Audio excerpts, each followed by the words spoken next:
한복판에서 해외 명문 코스를 자부하던 85명의 단체가 입국 5분 만에 세계관이 초토화됩니다. 오만한 선입견으로 한국을 소비의 나라로만 치부하던 그들은 공항의 질서와 초정밀한 대응 속도 앞에서 철저히 박살납니다. 동시에 국민을 지키는 정부의 현실이 전세기 작전으로 증명되며 자존심은 무릎 꿇습니다. 지금부터 그 누구도 예상하지 못했던 반전의 실체, 충격의 전말을 낱낱이 파헤쳐 보겠습니다.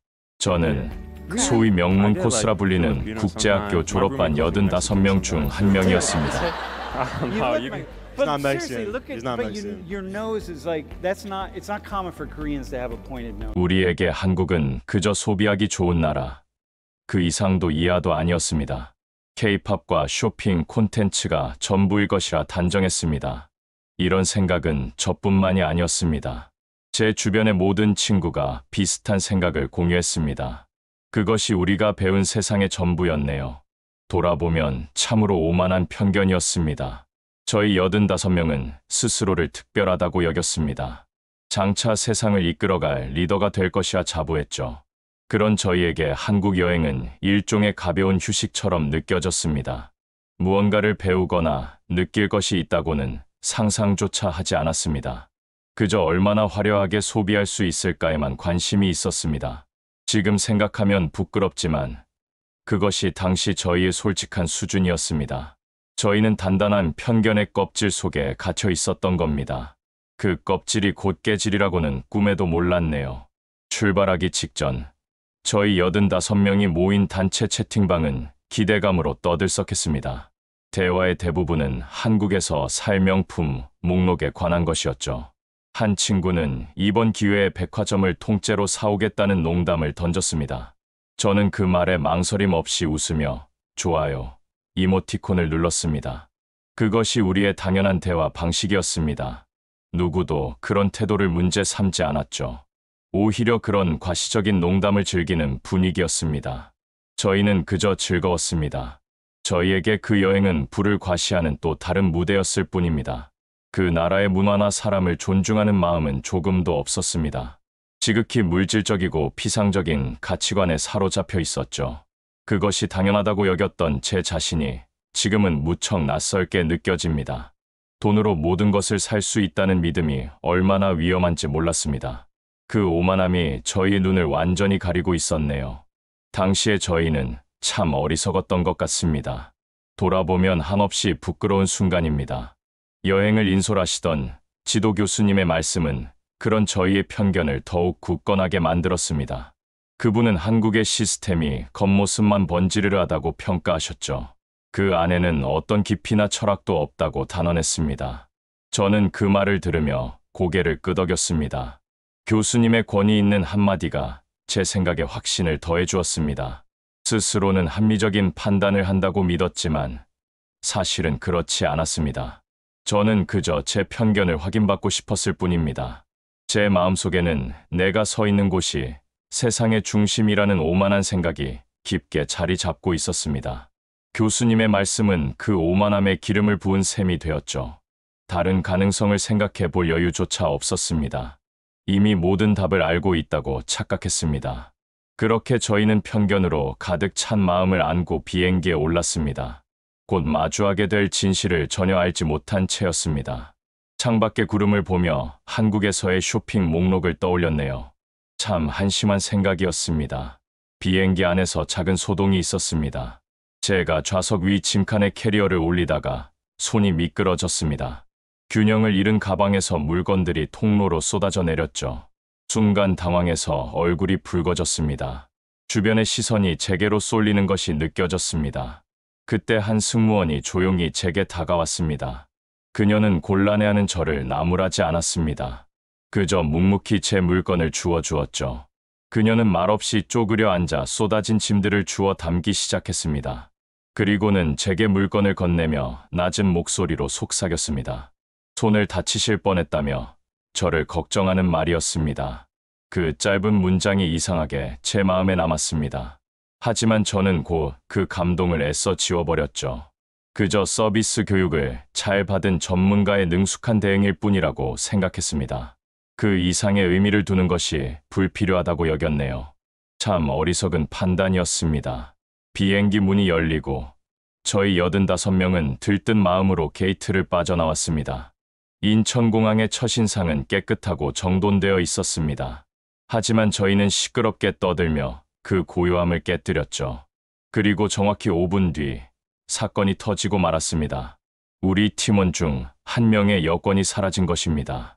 그 학생의 얼굴이 하얗게 질리는 것을 보았습니다. 저희 모두는 그 자리에 얼어붙었습니다. 지도 교수님의 얼굴도 순식간에 굳어졌습니다. 몇몇 동급생들은 노골적으로 혀를 차며 불평을 늘어놓기 시작했죠. 여행 시작부터 분위기를 망친다며 그 친구를 비난했습니다.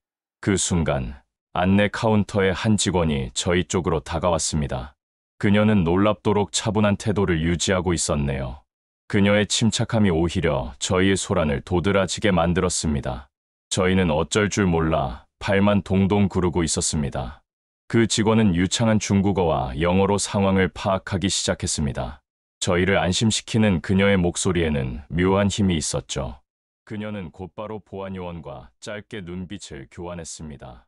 그러자 믿을 수 없는 광경이 제 눈앞에서 펼쳐졌습니다. 그들은 마치 하나의 팀처럼 일사불란하게 움직였습니다. 카메라 확인, 분실물 데스크 실시간 조회, 그리고 게이트 동선 역추적이 동시에 진행되었습니다. 이런 속도는 상상해 본 적도 없었습니다. 불과 3분 정도의 시간이 흘렀을 뿐입니다.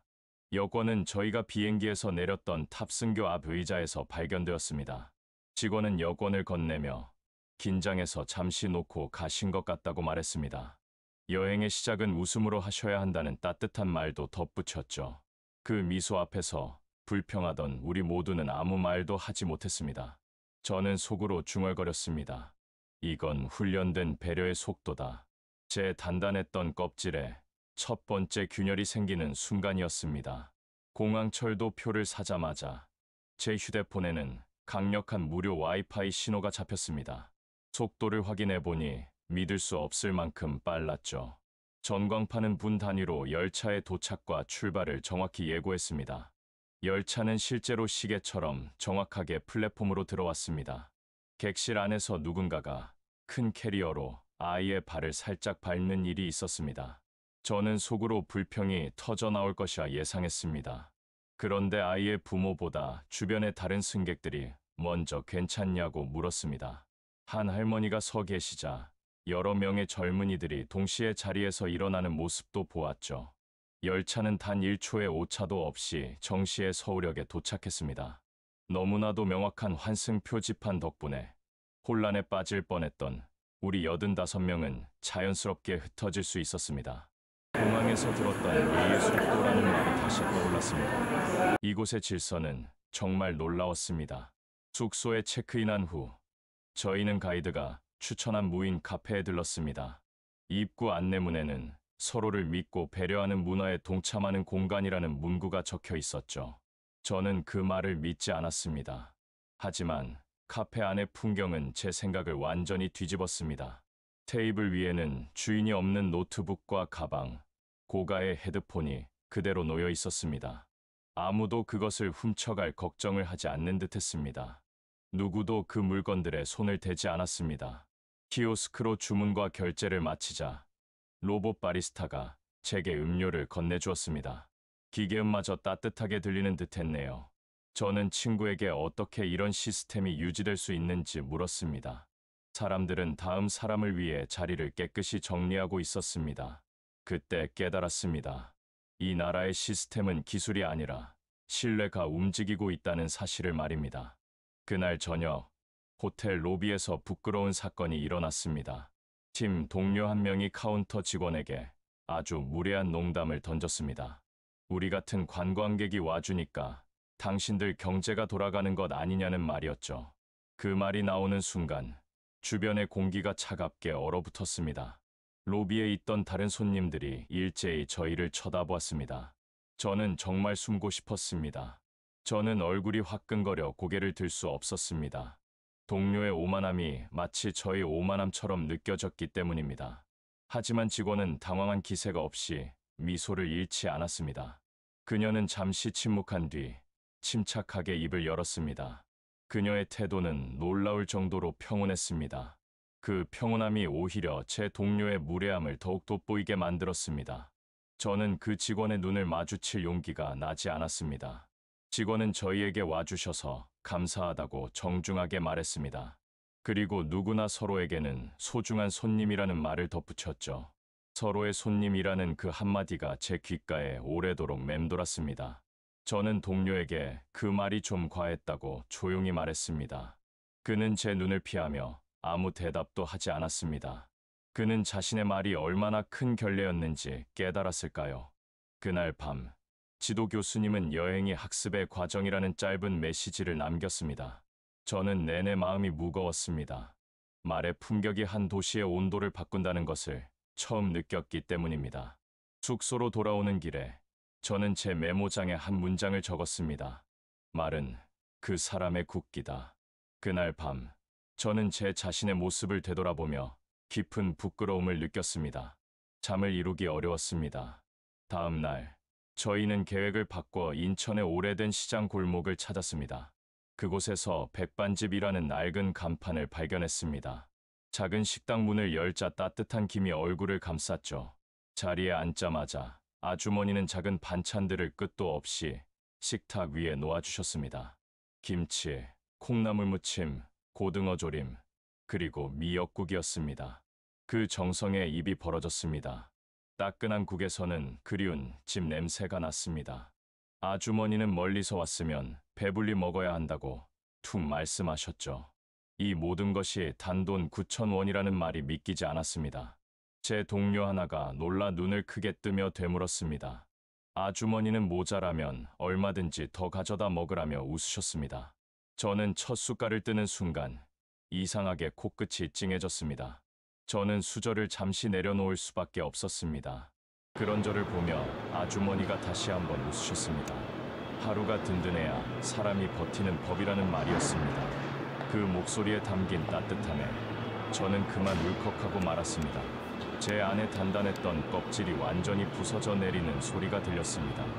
이것은 단순한 음식이 아니었습니다. 이것은 돈이 아닌 마음이었습니다.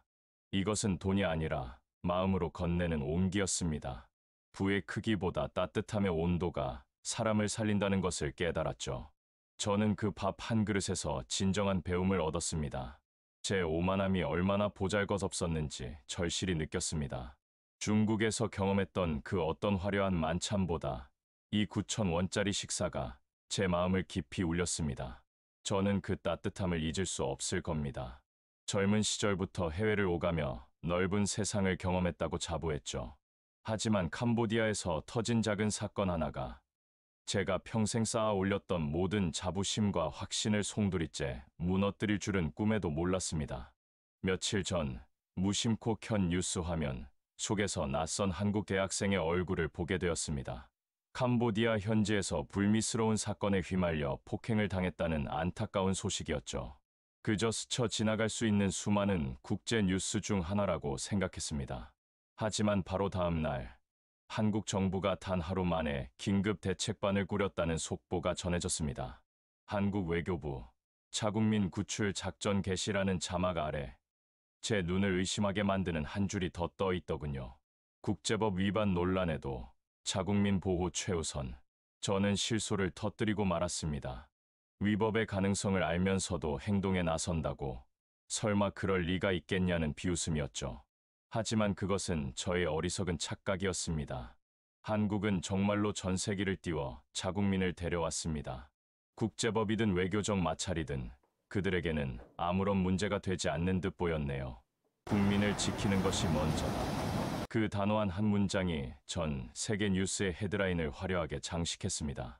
같은 시각 캄보디아 주재 중국 영사관은 현지 언론과의 인터뷰에서 이렇게 말했습니다. 캄보디아 내 중국인 피해자 여부는 아직 확인 중에 있습니다. 감정이라고는 전혀 실려있지 않은 지독히도 차가운 말이었습니다. 그 순간 제 옆자리에서 뉴스를 보던 동료가 나지막이 중얼거리더군요. 우리는 늘 국민을 통제하느라 바쁜데 저 나라는 국민을 위해 행동하네. 그 한마디가 제 심장을 날카롭게 꿰뚫는 듯했습니다. 저는 그때 처음으로 작지만 강한 나라라는 표현의 진짜 의미를 어렴풋이 이해하기 시작했습니다. 인구 5천만 명, 면적이나 군사력, 시장의 규모까지 그 어느 것 하나 중국의 상대가 되지 않는 나라. 하지만 그들은 위기가 닥칠 때마다 세상을 놀라게 하는 저력을 보여주었습니다. 며칠 뒤 또 다른 뉴스가 세상을 떠들썩하게 만들었습니다. 캄보디아에 억류된 한국인 80명, 전원 무사 귀국.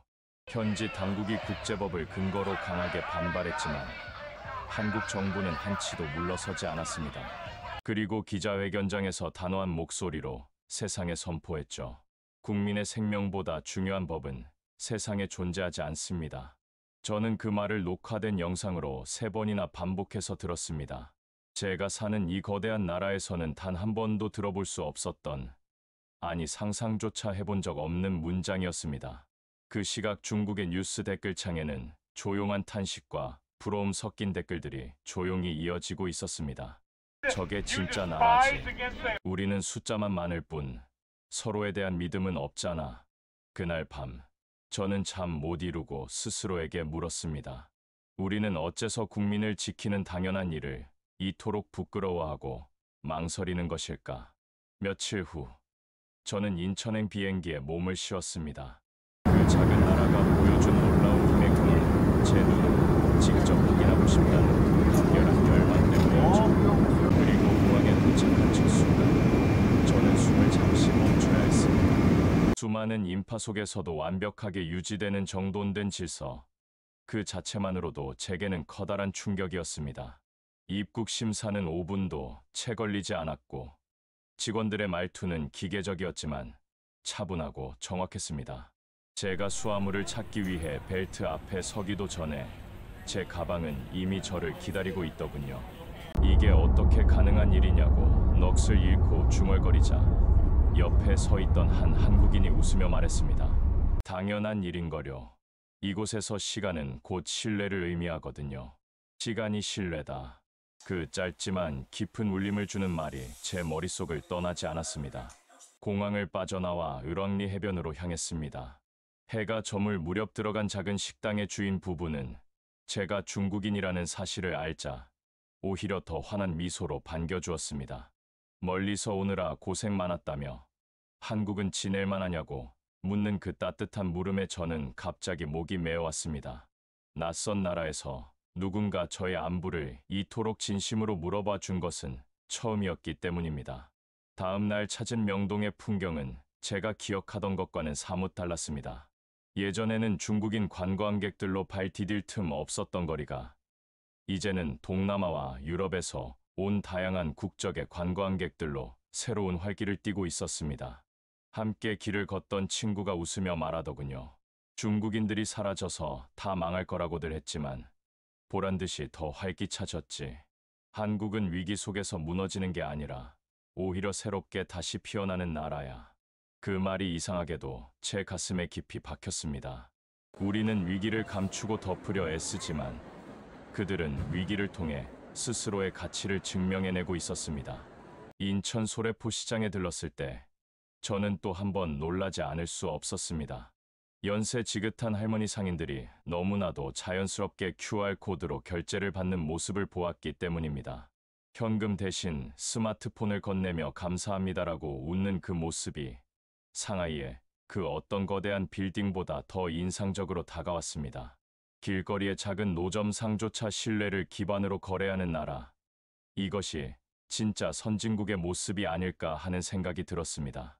숙소로 돌아와 켠 TV에서는 또다시 캄보디아 관련 뉴스가 흘러나오고 있었습니다. 한국 정부, 해외 억류 국민 전원 귀환 완료. 귀환하는 국민들을 맞이하는 장면에서 한 외교부 관계자가 마이크를 잡고 말했습니다. 여러분들은 아무런 잘못이 없습니다. 그 순간 저도 모르게 뜨거운 눈물이 뺨을 타고 흘러내렸습니다. 이것은 단순한 구조 작전이 아니었습니다. 국민이 정부를 온전히 믿고 정부가 국민을 위해 기꺼이 모든 것을 거는 완벽한 신뢰 관계. 그 보이지 않는 힘이 이 나라를 움직이고 있었습니다. 한국을 떠나기 전날 밤, 저는 호텔 책상에 앉아 짧은 일기를 남겼습니다. 우리는 크지만 느리다. 그들은 작지만 빠르다. 우리는 통제하지만 그들은 지킨다. 우리는 두려워하지만 그들은 행동한다. 한국은 제가 이제껏 생각해왔던 그런 작은 나라가 아니었습니다. 위기의 순간, 국민이 서로를 믿고 정부가 국민을 위해 싸우는 나라. 진짜 강함이란 국토의 크기나 인구의 숫자에 있는 것이 아니었습니다. 그것은 서로를 향한 굳건한 신뢰와 어떤 어려움 앞에서도 물러서지 않는 깡다구에 있었습니다. 그것이 바로 제가 두 눈으로 목격한 작지만 세상에서 가장 강한 나라, 대한민국의 진짜 모습이었습니다.